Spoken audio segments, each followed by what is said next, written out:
Very good morning बच्चों, very good afternoon, very good evening. कैसे हो बेटा आप लोग? तो बच्चों आज हम लोग इंग्लिश में जो चैप्टर पढ़ रहे थे मैडम क्यूरी, उसी को कंटिन्यू करेंगे। और उसमें बच्चे हम लोगों ने यहाँ तक देखा था कि जो मैडम क्यूरी हैं वो 5 भाई बहनों में सबसे छोटी थी। और उनकी एक बहन है, बड़ी बहन, जिनका नाम था ब्रोनिया। ब्रोनिया बचपन में कुछ किताबें पढ़ रही थी और एक शब्द को पढ़ते समय वो थोड़ा सा लड़खड़ा गई। तो जो मैडम क्यूरी थी वो काफ़ी तेज हंसने लगी। तो उन्होंने कहा कि रुकिए मैं पढ़ती हूँ, और उन्होंने उस वर्ड को बड़े अच्छे तरीके से पढ़ा। लेकिन कुछ ही देर बाद वो रियलाइज़ की कि अपनी बहन का उन्होंने तो मजाक बना दिया है, तो वो बहुत रोने लगी। और उन्होंने सिर्फ ये बात कही अपनी बड़ी बहन से कि सिस्टर, मैं सिर्फ आपको ये समझाना चाह रही थी, आपका मजाक नहीं बनाना चाह रही थी। वो बहुत रोई। शुरुआत तो बच्चों इनकी पढ़ाई जो है वो पोलैंड में हुई, लेकिन हायर स्टडीज़ के लिए ये कहाँ चली गई? फ्रांस की कैपिटल पेरिस में। वहाँ पर गई, पढ़ाई की, और इनको गोल्ड मेडल भी इनको मिला। फिर इनके पास बच्चों पैसे ख़त्म हो गए और ये पोलैंड यानी अपने होमलैंड वापस आ गई।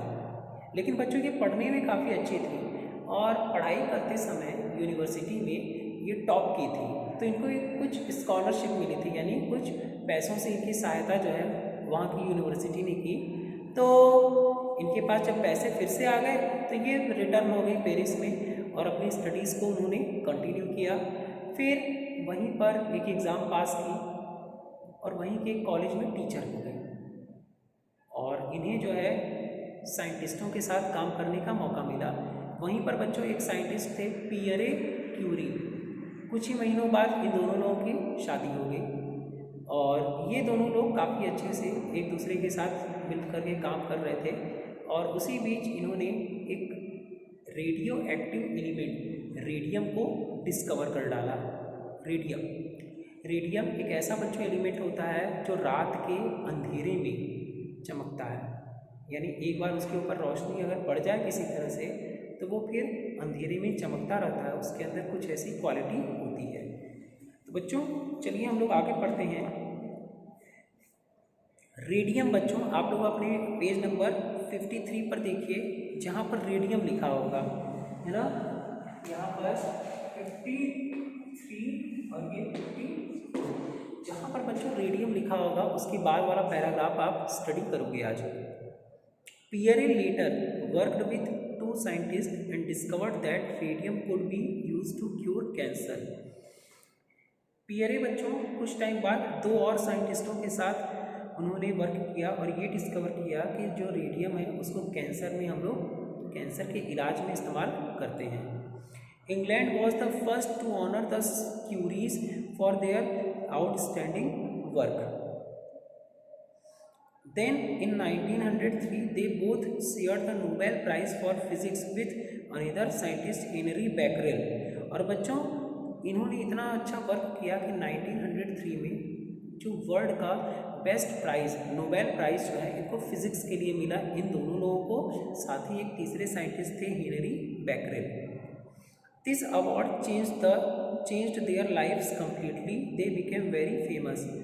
और बच्चों इस अवार्ड के बाद ये पूरी तरह से फेमस हो गए और इससे इनका जो लाइफ था वो पूरी तरह से बदल गया, चेंज हो गया। पूरे विश्व में बच्चों ये लोग फेमस हो गए। फिर इन्होंने अपना जो भी इन्वेंशंस थे, जो भी डिस्कवरीज थी, वो कंटिन्यू रखे। क्योंकि बच्चों वैज्ञानिकों का ये काम ही है कि वो लोग रिसर्च करते रहते हैं। एक अवार्ड मिला तो ऐसा नहीं कि बच्चों को रुक जाते हैं और खुश हो जाते हैं फिर अपना काम बंद कर देते हैं, नहीं। उन्हीं पैसों से बच्चों वो अगली स्टडीज़ जो हैं या डिस्कवरीज वो लोग करते रहते हैं। आगे बच्चों देखो, by 1904 they had 2 daughters। In spite of their fame the Curies continue to live simply. Marie herself had only 1 evening gown which she wore to all official dinners that they attended। बच्चों 1904 में उनकी 2 बेटियां हुई, है ना। इतना ज़्यादा fame मिलने के बावजूद भी जो दोनों क्यूरी हस्बैंड वाइफ थे, ये दोनों लोग बहुत ही सिंपल वे में रहते थे। मैरी क्यूरी बच्चों, उनके पास सिर्फ एक ही गाउन था, है ना, जो ऑफिशियल डिनर्स में वो इस्तेमाल क्या करती थी। कहीं भी बच्चों डिनर अगर पड़ता था ऑफिशियल डिनर, तो उसी गाउन को वो पहन करके जाया करती थी। बहुत सिंपल वे में ये रहती थी। On 19 April 1906 Pierre Curie met with a road accident and died. फिर बच्चों 19 अप्रैल 1906 में इनके जो हस्बैंड है पियरे क्यूरी, एक रोड एक्सीडेंट में इनकी मौत हो गई। He had earlier been appointed as a professor at the Sorbonne university. Marie was now given his position, her work absorbed her once again.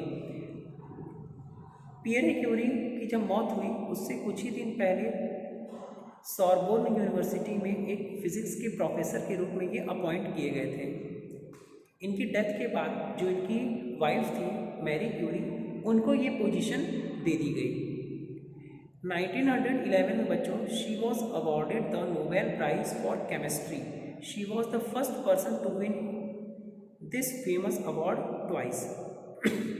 1911 में बच्चों केमिस्ट्री के लिए नोबेल प्राइज़ जो है इनको मिला। और नोबेल प्राइज़ पाने वाली ये मतलब ये एक ऐसी पर्सन थी जिनको 2 बार नोबेल प्राइज़ दिया गया, एक तो रेडियम के लिए और दूसरा मतलब केमिस्ट्री में इनको मिला। When World War first began in July 1914 she joined a group of volunteers working with X-ray machines. जब बच्चों फर्स्ट वर्ल्ड वॉर शुरू हो गया, प्रथम विश्व युद्ध 1914 में, तो एक्सरे मशीन के ऊपर कुछ रिसर्च चल रहे थे, उनके साथ ये काम करना शुरू कर दी। When the war ended in 1918, Madame Curie was filled with great joy. This was because her beloved Poland had become a free nation once again. She took up the work that the war had interrupted. Actually बच्चों जब first world war finish हुआ 1918 में, तो ये बहुत खुश हुई, बहुत। क्यों? क्योंकि जो इनका होमलैंड था यानी ग्रे ज़मीन, मतलब जहाँ पर इनका जन्म हुआ था पोलैंड, अब वो एक फ्री नेशन हो गया था, यानी एक स्वतंत्र राष्ट्र बन चुका था, इसीलिए ये बहुत खुश थी। A laboratory known as the Radium Institute had been set up by the French government. और बच्चों फ्रेंच गवर्नमेंट के द्वारा एक रेडियम इंस्टीट्यूट जो है वो सेटअप किया गया। Madam Curie directed the work at the institute with great care and ability. और जो मैडम क्यूरी थी ना बच्चों, वो उस इंस्टीट्यूट में बहुत अच्छे से वर्क कर रही थी, बहुत अच्छे से काम कर रही थी। Many young scientist came to work there. और कई जो यंग साइंटिस्ट थी वो वहाँ पर आकर के वर्क कर रही थी। In early 1934 madam Curie become so ill she was बेडराइडन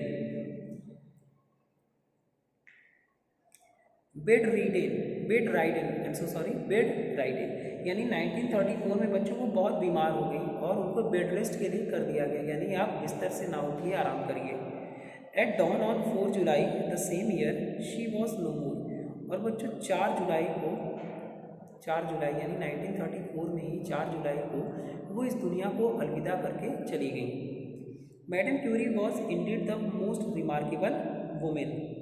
और जो मैडम क्यूरी थी ना बच्चों, वो एक मोस्ट रिमार्केबल वुमेन थी, मतलब एक ऐसी महिला थी जो पूरे महिला जात पर एक छाप छोड़ करके अपनी गई कि किसी भी महिला को कभी भी कमज़ोर नहीं समझना चाहिए, हर महिला एक अच्छा काम कर सकती है। तो बच्चों इस तरह से ये जो चैप्टर था मैडम क्यूरी, एक तो साइंटिस्ट के बारे में आप लोगों को नॉलेज मिल गई, और दूसरा बच्चों आप लोगों को ये भी सीख मिली कि वुमेन्स किसी भी फील्ड में पुरुषों से पीछे नहीं है, वो हमेशा आगे रहती हैं। तो बच्चों आज के लिए सिर्फ इतना ही। वीडियो लेक्चर बच्चों आप लोगों का छोटा ही है, लेकिन ये है कि आपका ये चैप्टर फिनिश हुआ, और इसमें बच्चों नेक्स्ट लेक्चर में हम लोग इसके बुक वर्क को कवर करेंगे और क्वेश्चन आंसर को कवर करेंगे।